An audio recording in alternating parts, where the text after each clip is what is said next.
आजच्या भागात आपण पाहत आहोत की चारुहास चारुलताच्या फोटोसमोर उभा राहून तिच्याशी बोलत असतो. चारुहास तिला सांगत असतो की आपल्या घरात काहीच चांगलं घडत नाहीये. अधिपती चांगलं वागत नाहीये, अक्षरा परत घरी येत नाहीये आणि ती बाई आपल्या घरातून जात नाहीये. माझ्या जगण्याला, माझ्या जिवंत असण्याला काहीच अर्थ नाहीये असं वाटतंय मला. असं दुःखी होऊन तो चारुलताशी बोलत असतो. तेवढ्यात तिथे भुवनेश्वरी येते. ती म्हणते की सणाच्या दिवशी असं बोलू नये मोठे मालक. त्यावर तो चिडून तिला म्हणतो की आता तू शिकवणार का मला काय बोलायचं, कसं बोलायचं ते? आपल्या घरात जर चांगलं काही घडत असतं तर चांगलंच बोललो असतो मी. सगळं वाईटच घडतंय, मग दुसरं काय बोलणार मी? त्यावर भुवनेश्वरी म्हणते की ठीक आहे, आम्ही वाईट तर वाईट, आम्हाला चांगलंच माहिती आहे आम्ही कशा आहोत ते. पण तुम्ही चिडू नका, आमचं काम आहे म्हणून आम्ही इथे आलो आहोत. त्यावर चारुहास म्हणतो की आता काय नवीन कारस्थान करणार आहेस तू? भुवनेश्वरी म्हणते की आज सण आहे आणि प्रत्येक सण तुमच्यासोबत साजरा करायचा अशी माझी इच्छा आहे, पण तुम्ही आमची कोणतीच इच्छा पूर्ण होऊ देत नाही. त्यावर चारुहास चिडून म्हणतो की तुला कधीतरी जाणीव झाली असेल ना गं की आम्ही तुझी कोणतीच इच्छा पूर्ण करू शकत नाही आणि तुझ्याशी आयुष्यात कधीच चांगलं वागणार नाही. ज्यावेळी तुला याची जाणीव झाली त्याच वेळी तू हे घर सोडून का नाही गेलीस? निदान आमचं घर तरी सुखी झालं असतं, अधिपती नीट वागला असता आणि अक्षरा देखील आता घरात असती. त्यावर भुवनेश्वरी सारवासारव करत म्हणते की जाऊ द्या, आता भूतकाळ उगाळून काय होणार आहे का? तुम्हाला वर्तमान काळ चांगला करायची संधी दिली होती आम्ही, पण तुम्ही त्याचं सोनं केलं नाही, त्यात आमची काय चूक? हे ऐकून चारुहास तिच्याकडे रागानेच बघत असतो. इकडे अधिपती शाळेत जायला निघालेला असतो. गाडी चालवताना मध्येच सूर्याशी बोलत असतो. सगळं काही अक्षराबद्दलच बोलत असतो. मास्तरीनबाई नाही आहे तर आयुष्य एकदम ओसाड झालं आहे असं वाटतंय मला. आता शाळेत जातो आणि कामाला लागतो. सारखी सारखी आठवण काढली की मलाच त्रास होतो. आपलं माणूस आपल्यासोबत नसलं की काही सुचत नाही. पण आज बरं वाटलं तुझ्यासोबत बोलून, असं तो सूर्याला म्हणत असतो. मला रोज वाटतं की मास्तरीनबाई मला आज तरी भेटतील, रोज मी त्यांच्याशी बोलेन, आमच्यातली भांडणं मिटतील आणि त्या लवकरात लवकर घरी येतील. पण असं काही होत नाही आहे, या गोष्टीचं मला खूप वाईट वाटतंय. पण काहीही झालं तरी मी माझे प्रयत्न सोडणार नाही. त्यांची आठवण काढायचं सोडणार नाही आणि त्यांच्या नावाचा जप करायचंही सोडणार नाही. असं म्हणत तो अक्षराच्या नावाचा जप करत असतो. इकडे भुवनेश्वरी आणि चारुहासमधला वाद अजूनही चालूच असतो. भुवनेश्वरी म्हणते की तुम्ही आमच्याशी लग्न केलं असतं तर आमचं स्वप्न पूर्ण झालं असतं, सुखाने संसार केला असता आपण. पण आमचं सुख काही सुनबाईंना बघवलं नाही आणि ऐन लग्नात त्यांनी तमाशा केला, त्यामुळेच देवाने तिच्यासोबत असं केलं. त्यावर चारुहास तिच्यावर चिडून म्हणतो की देवाने नाही, हे सगळं तू केलं हे माहिती आहे मला. तुझ्यामुळेच अक्षरा घर सोडून गेली आहे, पण तू हे जगासमोर कबूल नाही करणार. होळीच्या पूजेत देखील सगळ्यांसमोर खोटं बोललीस, मला अजिबात आवडलं नाही. तू नेहमी असंच वागतेस, जगाला दाखवायचं वेगळं आणि वागायचं वेगळं. पण एक दिवस असा येईल की जेव्हा जगासमोर तुझा खरा चेहरा येईल आणि तो मी आणेल. मी तुला या घरातून कायमचं बाहेर हाकलून देईल. त्यावर भुवनेश्वरी म्हणते की काढलं होतं की तुम्ही मला घराच्या बाहेर, अगदी हाताला धरून काढलं होतं. असं म्हणल्यावर त्यांना तो प्रसंग आठवतो की त्यांनी कसं भुवनेश्वरीला घराच्या बाहेर काढलं होतं ते. मग भुवनेश्वरी म्हणते की काय झालं त्याचं, आलोच ना परत आम्ही. त्यावर चारुहास म्हणतो की तू तुझ्या भ्रमात राहू नकोस, या छोट्या छोट्या लढाया होत्या, अजून मोठं युद्ध तर बाकी आहे. असं म्हणत तो तिथून निघून जात असतो, पण भुवनेश्वरी त्याला थांबाच असं म्हणून थांबवते. त्यावर तो म्हणतो की मला तुझ्याशी बोलायची इच्छा नाही आहे, हे तुला समजत नाही का? भुवनेश्वरी म्हणते की हो ते माहिती आहे मला, तुम्हाला आमच्याशी कधीच बोलायचं नसतं, पण जरा 2 बोटं रंग तर लावून घ्या. असं म्हणत ती त्यांना रंग लावायला जाते. तेव्हा चारुहास मागे सरकतो आणि तिच्यावर अजूनच चिडतो. तो तिला म्हणतो की तुला लाज नाही वाटत का असं वागायला? जो माणूस नेहमी तुझा तिरस्कार करतो तू त्याला नेहमीप्रमाणे रंग लावायला जातेस. त्यावर भुवनेश्वरी म्हणते की तुम्ही आमचा तिरस्कार करताय की आम्ही तुमच्यावर फक्त प्रेम करतो आणि म्हणूनच आम्ही तुम्हाला रंग लावायला आलो. त्यावर चारुहास म्हणतो की माझ्या आयुष्याचा रंग उडालाय तुझ्यामुळे. माझ्या सुनेला तू घराच्या बाहेर काढलंस आणि मी तुझ्याकडून रंग लावून घेऊ? भुवनेश्वरी चिडून म्हणते की तुमची सून निघून गेली त्याला आम्ही जबाबदार आहे का? चारुहास म्हणतो की हो तूच जबाबदार आहेस सगळ्याला. भुवनेश्वरी म्हणते की आम्हाला वाटलं तुम्हीच जबाबदार आहात की काय सगळ्याला. असं म्हणल्यावर चारुहास तिच्याकडे बघतच राहतो. इकडे फुलपगारे सर, गवते सर आणि अक्षरा तिघेही चर्चा करत असतात. अक्षरा म्हणते की सर तुम्ही एकदा परत चेक केलात ना सगळे रिपोर्ट? फुलपगारे सर म्हणतात की हो सगळं एकदम ठीक आहे. तुम्ही दोघांनीही माझं काम खूप सोपं करून दिलं, त्यामुळे तुम्हाला माझ्याकडून पार्टी. असं म्हणताच दोघेही हसू लागतात.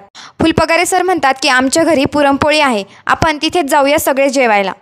त्यावर अक्षरा म्हणते की नाही सर, घरी आई वाट बघते, मला घरी जावं लागणार आहे. मी आता लगेच निघते, आईचा फोन आला होता. त्यावर फुलपगारे सर म्हणतात की बरं ठीक आहे, तू निघ आता, मी येते. असं म्हणून अक्षरा तिथून निघून लागते. त्यावर गवते सर म्हणतात की सर मीही निघू का आता, मलाही उशीर होतोय, आज सुट्टी आहे ना. घरी बायको माझी वाट बघत असेल, मी तिला फिरायला नेण्याचं प्रॉमिस केलं होतं. त्यावर फुलपगारे सर म्हणतात की तुम्हाला तर सुट्टी आहे, पण माझी सुट्टी अजून व्हायची आहे. गवते सर विचारतात की का अधिपतींनी अजून फोन उचलला नाही का. फुलपगारे सर म्हणतात की नाही ना, फोनही उचलला नाही आणि ते अजून आले देखील नाही. माझा निरोपच बहुतेक त्यांना मिळालेला दिसत नाही आहे. इकडे अधिपती शाळेत येऊन पोहोचलेला असतो. तो गाडीतून खाली उतरतो आणि आतमध्येच जायला निघालेला असतो. त्याची आणि अक्षराची थोडक्यात चुकामुक होते. तो पुढे निघून जातो आणि अक्षरा त्याच्या पाठीमागेच घरी जायला निघते. इकडे चारुहास भुवनेश्वरीला म्हणतो की तू काय बोलतेस, तुला तरी समजतंय का, डोकं फिरलंय तुझं, बडबडतेस काही पण. त्यावर भुवनेश्वरी म्हणते की आम्ही एवढा लग्नाचा घाट घातला होता, तुम्ही आमच्या गळ्यात मंगळसूत्र घालणारच होतात. तसं झालं असतं तर आज वेगळं चित्र तुमच्यासमोर दिसलं असतं. चारुहास चिडून म्हणतो खड्ड्यात गेलं तुझं लग्न आणि खड्ड्यात गेलं तुझं स्वप्न. मला फसवून तू लग्नासाठी तयार केलंस, पण देवानं ऐनवेळी अक्षराला इथे पाठवलं आणि तिने मला वाचवलं तुझ्याशी लग्न करण्यापासून. त्यावर भुवनेश्वरी म्हणते की भर मंडपात आमचं लग्न मोडून अक्षराने खूप मोठी चूक केली आहे, त्याची शिक्षा तर तिला भोगावीच लागणार. तिने आमचं लग्न मोडलं नसतं तर आम्हाला काय गरज होती तिचं लग्न मोडायची. त्यावर चारुहास म्हणतो की म्हणजे तू मान्य करतेस की तू तिचं लग्न मोडलंयस. भुवनेश्वरी म्हणते की अजून मोडलं नाही आहे, पण नक्कीच मोडणार. इकडे अक्षरा घरी जायला निघालेली असते. त्यावेळी तिला रंग खेळणारी मुलं तिच्याकडे येतात आणि तिला होळीच्या शुभेच्छा देऊन तिच्या पाया पडतात. त्यावर ती मुलं तिला विचारतात मॅडम तुम्ही नाही खेळणार का रंग. त्यावर अक्षरा म्हणते की नाही, पण तुम्ही होळी खेळा, पण जपून खेळा आणि होळी फक्त नैसर्गिक रंगांनीच खेळायची. त्यावर ती छोटी मुलगी रंगांनी भरलेला हात अक्षरासमोर पुढे करते आणि तिला हॅपी होली असं म्हणते. मग अक्षरा हसून रंगाचं एक बोट तिच्या गालाला लावते आणि तिला म्हणते की हॅपी होली. असं म्हणून ती मुलं तिथून निघून जातात. इकडे अधिपती फुलपगारे सरांना भेटलेले असतात. फुलपगारे सर त्यांना म्हणतात की थँक्यू तुम्ही इथे आल्याबद्दल आणि मी तुम्हाला फोन करून त्रास दिला त्याबद्दल सॉरी. माझं खूप मोठं टेन्शन दूर झालं तुम्ही आल्यामुळे. त्यावर अधिपती म्हणतात की काय झालं एवढं अर्जंटली, मला सुट्टीच्या दिवशी शाळेत बोलवलं आहे. त्यावर फुलपगारे सर म्हणतात की स्कॉलरशिपच्या मुलांची यादी तालुक्याला पाठवायची होती, अहवाल तयार झाला आहे, फक्त तुमच्या सहीची गरज आहे. अधिपती म्हणतो की हे काम होतं का तुमचं, त्यामुळे तुम्ही मला एवढं अर्जंटली बोलवलंत. फुलपगारे सर म्हणतात की हो, हेच काम खूप महत्त्वाचं आहे. मग अधिपती फुलपगारे सरांकडून अहवाल घेतात आणि त्यावर सही करायला सुरुवात करतात. अधिपती म्हणतात की मला वाटलं मास्तरीनबाईचं काही काम होतं की काय माझ्याकडे. त्यावर फुलपगारे सर म्हणतात की नाही, ती तिचं काम करून इथून निघून गेली. मग अधिपती त्यांच्याकडे आश्चर्याने बघतात. मग अधिपती त्यांना विचारतात की म्हणजे मास्तरीनबाई इथे आल्या होत्या का. फुलपगारे सर म्हणतात की हो, तिने आणि गवते सरांनीच सगळ्या वर्गांचा अहवाल तयार केला आणि ती तिचं काम पूर्ण करून आत्ताच इथे निघून गेली. अधिपती विचारतात किती वेळ झाला त्या इथून निघून गेल्या. सर म्हणतात की 5-10 मिनटं झाले त्या इथून गेल्या. अधिपती सह्या करून तो अहवाल सरांच्या हातात देतात. त्यावर सर पुन्हा थँक्यू अधिपती असं त्यांना म्हणतात. त्यावर अधिपती म्हणतात की तुम्ही नका थँक्यू म्हणू, मीच तुम्हाला थँक्यू म्हणायला पाहिजे. अधिपती बाहेर गाडीजवळ येतो. तो तिथल्या एका शिपायाला विचारतो की अक्षरा मॅडम दिसल्या का. त्यावर तो म्हणतो की नाही दिसल्या. तिथे काही मुलं रंग खेळत असतात, त्यातला एक मुलगा पडतो म्हणून सगळेजण त्याच्या भोवती जमा झालेले असतात. ते पाहून अक्षरा देखील त्यांच्याजवळ जाते आणि ती त्या मुलांना विचारते काय झालं रे, लागलं का तुला, जास्त लागलं का. असं म्हणत ती त्या मुलांना समजून सांगत असते की रंग खेळायचे असतील तर जपून खेळा ना, किती लागलंय त्याला. त्यावर ती त्या मुलाला म्हणते की चल आपण दवाखान्यात जाऊया. तो मुलगा म्हणतो की नाही मॅडम, एवढं काही झालेलं नाही आहे, काही लागलं नाही आहे मला, रोजच लागतं हे. असं म्हणत ती मुलं तिथून पळून जातात.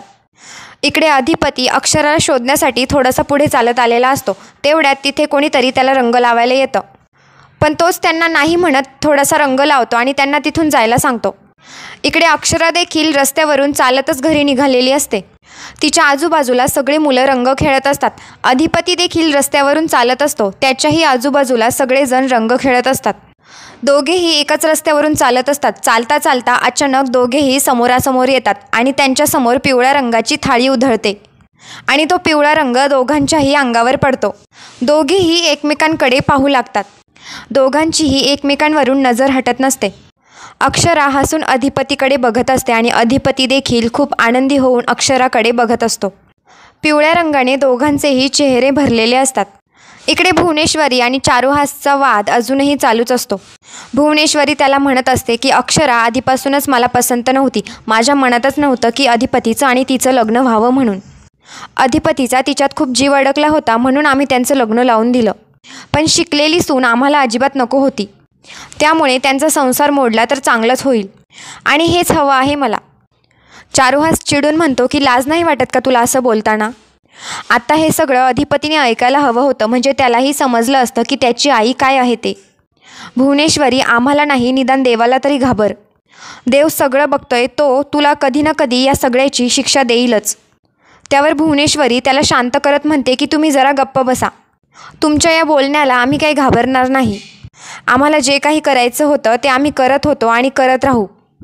चारुहास म्हणतो की तुला जे काही करायचं आहे ना, मी ते या जन्मात अजिबात होऊ देणार नाही. मी माझ्या मुलाचा संसार तुटताना पाहू शकत नाही. मी अक्षराला लवकरात लवकर या घरात आणेन आणि तुला या घराच्या बाहेर काढेन.